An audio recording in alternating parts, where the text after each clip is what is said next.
ये बात तो तय है कि जब आप बहुत टॉप पर होते हैं तो बहुत से लोग आपके गिरने का इंतजार कर रहे होते हैं। Team India 46 runs all out हुआ तो जो दुनिया भर से चेज़ाबाजी हुई वो बड़ी खास है और मुझे लगता है कि न्यूजीलैंड की तारीफ करनी बनती है कि उन्होंने बहुत ज़बरदस्त बॉलिंग की है।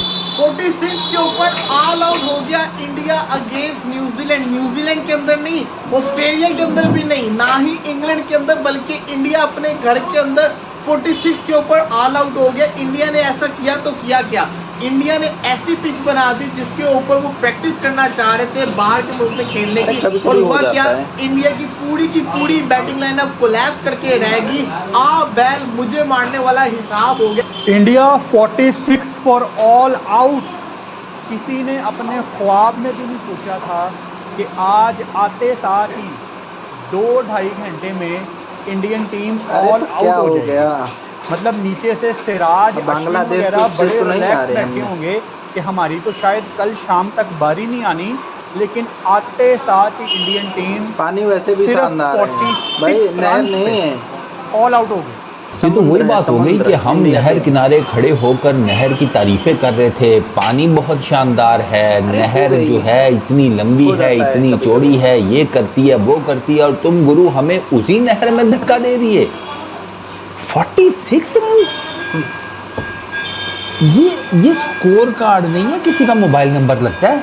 13-2-0-0-0-0-2-1-4 4 एक्स्ट्रा की भी कर लो। 42 रन बल्ले से बने, 4 रन उन्होंने जिसे कहते हैं लेग बाय कह रहा हूँ, ये एक्स्ट्रा दे दिए। 46 रन के ऊपर टीम इंडिया बुक हो गई है अगेंस्ट न्यूजीलैंड। जो दुनिया भर से चेज़ाबाजी हुई वो बड़ी खास है और मुझे लगता है कि न्यूजीलैंड की तारीफ करनी बनती है कि उन्होंने बहुत ज़बरदस्त बॉलिंग की है। इंडिया के घर में हराना, और मेरा 3-4 दिन से बारिश हुई जो हम रिपोर्ट देखते रहे हैं। इस बीच में पहले बैटिंग इंडिया के लिए मुश्किल थी, मतलब इतनी बारिश के बाद पिच जो है वो बॉलिंग को सपोर्ट करती है, ऐसा होता है। और वही इंडिया जो हमने देखा था कि 25-30 ओवर के अंदर बांग्लादेश के खिलाफ 280 समथिंग रन्स किए थे, वो उतने ही ओवर्स के अंदर न्यूजीलैंड के सामने लड़खड़ाती नजर आई। सिर्फ 2 बल्लेबाज हैं जो डबल फिगर में दाखिल हुए और 5 बल्लेबाज 0 पर आउट हुए।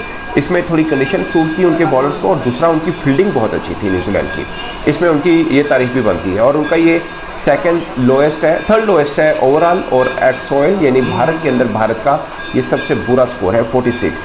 और माइकल वॉन ने लिखा, उन्होंने बोला दिल खट्टा करने की ज़रूरत नहीं, आप तो 36 में भी सारे आउट हुए हैं, ये तो फिर भी 10 रन ज़्यादा बने हैं। मैं ये बात इसलिए जोड़ रहा हूँ कि जो मैंने शुरू में की कि जब आप टॉप पे क्रिकेट खेल रहे होते हैं तो फिर बहुत लोग आप पे गिरने का इंतज़ार कर रहे होते हैं और देख रहे होते हैं कि कदों डिगन तो कदों असी फिर गल करिए। 46 के ऊपर ऑल आउट हो गया इंडिया अगेंस्ट न्यूजीलैंड। न्यूजीलैंड के अंदर नहीं, ऑस्ट्रेलिया के अंदर भी नहीं, ना ही इंग्लैंड के अंदर, बल्कि इंडिया अपने घर के अंदर 46 के ऊपर ऑल आउट हो गया। इंडिया ने ऐसा किया तो किया क्या? इंडिया ने ऐसी पिच बना दी जिसके ऊपर वो प्रैक्टिस करना चाह रहे थे बाहर के मुल्क में खेलने की, और हुआ क्या? इंडिया की पूरी बैटिंग लाइनअप कोलैप्स करके रहेगी। आ बैल मुझे मारने वाला हिसाब हो गया कि अगर आप देखें इस इंडिया की इनिंग्स के अंदर तो 10 आउट में से 5 जो है वो डक है। विराट कोहली 9 बोले 0, सरफराज खान 3 बोले 0, केएल राहुल 6 बोले 0, इसी के साथ साथ जडेजा 0 पे, अश्विन 0 के ऊपर, यही नहीं रोहित शर्मा 2 स्कोर, इसी के साथ साथ जिनका जो हाईएस्ट स्कोरर है वो ऋषभ पंत है जिसने 20 स्कोर किया, उसका भी कैच छूटा था। इतनी जिसको कहते हैं ना पुअर परफॉर्मेंस करके दिखाई इंडिया ने खेले 31-32 ओवर।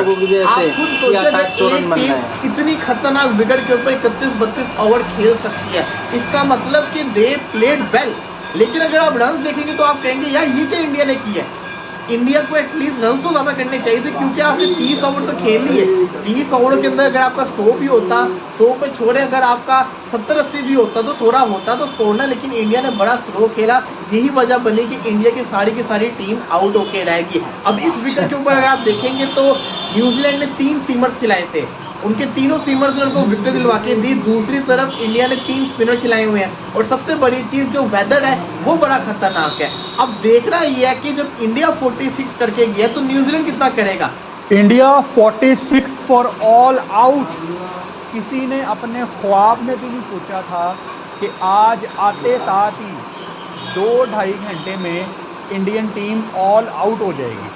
मतलब नीचे से सिराज, अश्विन वगैरह बड़े रिलैक्स बैठे होंगे कि हमारी तो शायद कल शाम तक बारी नहीं आनी, लेकिन आते साथ ही इंडियन टीम सिर्फ 46 रन्स पे ऑल आउट हो गई। यानी जब भी कोई टीम ऐसे 50 से पहले जब आउट होती है ना, जब भी कोई टीम 50 से पहले आउट होती है, तो आपको लगता है यार ये बड़े सालों बाद कोई ऐसा रिकॉर्ड टूटा होगा, क्योंकि ये इत्तेफाकन ऐसा होता है। सोचना चाहिए। रोहित शर्मा के टॉस के ऊपर मैं आता हूँ, मुझे लगता है रोहित शर्मा ने ना कभी हार कभी बड़ा जीत गलत तो फैसला ले लिया। अब इंडिया ऑल आउट हो गई है 46 पे, मैं इस वजह से नहीं कह रहा।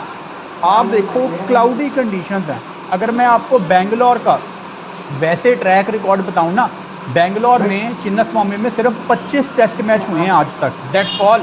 उनमें से 10 टेस्ट मैच जो टीम पहले बैटिंग करती है वो जीती है।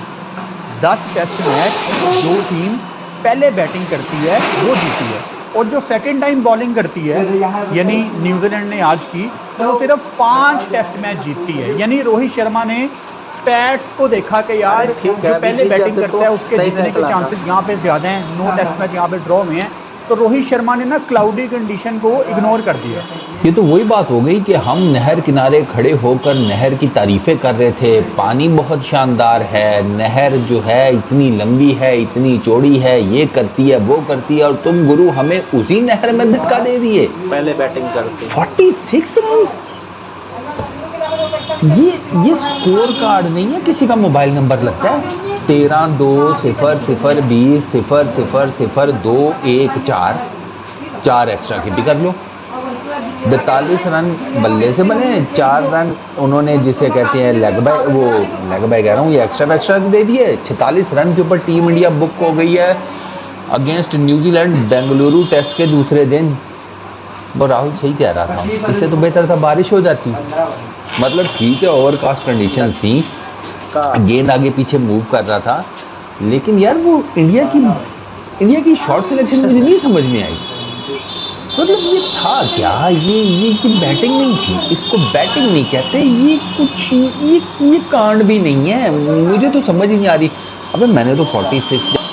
हम आशा करते हैं कि दूसरी इनिंग में अच्छा खेलें, कम से कम 500-600 रन बनाए इंडिया।